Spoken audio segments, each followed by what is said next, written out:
लालच बुरी बला है। एक शहर में एक आदमी रहता था। वह बहुत ही लालची था।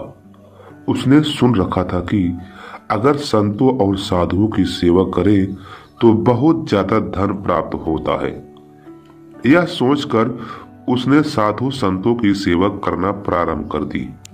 एक बार उसके घर बड़े ही चमत्कारी संत आए। उन्होंने उसकी सेवा से प्रसन्न होकर उसे 4 दिए दिए और कहा, इनमें से एक दिया जला लेना और पूरब दिशा की ओर चले जाना। जहां यह दिया बुझ जाए वहां की जमीन को खोद लेना। वहां तुम्हें काफी धन मिल जाएगा। अगर फिर तुम्हें धन की आवश्यकता पड़े तो दूसरा दिया जला लेना और पश्चिम दिशा की ओर चले जाना। जहां यह दिया बुझ जाए वहां का जमीन खोद लेना। तुम्हें मन चाही माया मिलेगी। फिर भी संतुष्टि ना हो तो तीसरा दिया जला लेना और दक्षिण दिशा की ओर चले जाना। उसी प्रकार दिया बुझने पर जब तुम वहां की जमीन खोदोगे तो तुम्हें बेअंत धन मिलेगा। तब तुम्हारे पास केवल एक दिया बच जाएगा और एक ही दिशा रह जाएगा। तुमने यह दिया ना ही जलाना और ना ही उसे उत्तर दिशा की ओर ले जाना। यह कहकर संत चले गए। लालची आदमी उसी वक्त पहला दिया जलाकर पूरब दिशा की ओर चला गया। दूर जंगल में जाकर दिया बुझ गया।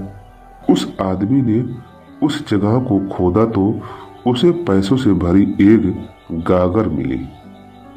वह बहुत खुश हुआ। उसने सोचा कि इस गागर को फिलहाल यहीं रहने देता हूं, फिर कभी ले जाऊंगा।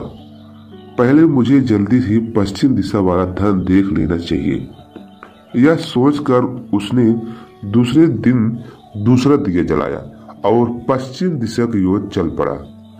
दूर एक उजाड़ स्थान पर जाकर दिया बुझ गया। वहां उस आदमी ने जब जमीन खोदी तो उसे सोने के मोहरों से भरा एक घड़ा मिला। उसने घड़े को भी यही सोचकर वहीं रहने दिया कि पहले दक्षिण दिशा में जाकर देख लेना चाहिए। जल्दी से जल्दी ज्यादा से ज्यादा धन प्राप्त करने के लिए वह बेचैन हो गया।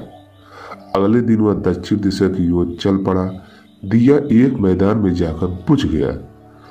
उसने वहां की जमीन खोदी तो उसे हीरे मोतियों से भरी 2 पेटियां मिली। वह आदमी अब बहुत खुश था।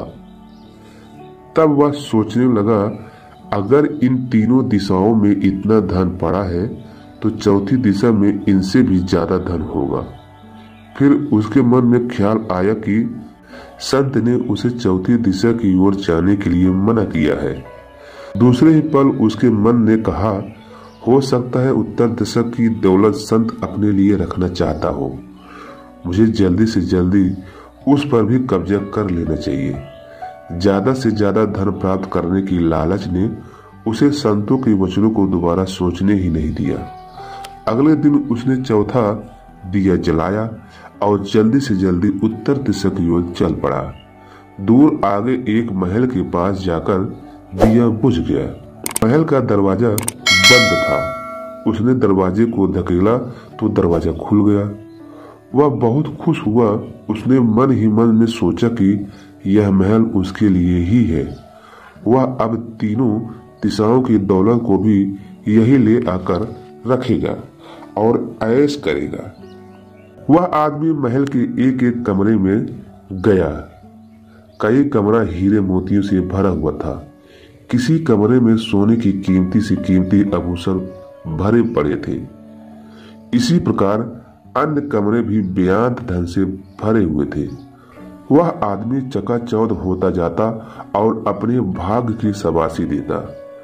वह जरा और आगे बढ़ा तो उसे एक कमरे में चक्की चलने की आवाज सुनाई दी।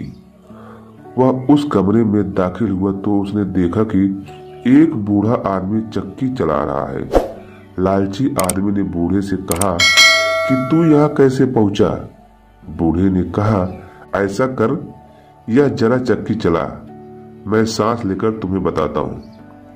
लालची आदमी ने चक्की चलाना प्रारंभ कर दी। बूढ़ा चक्की से हट जाने पर ऊंची ऊंची हंसने लगा।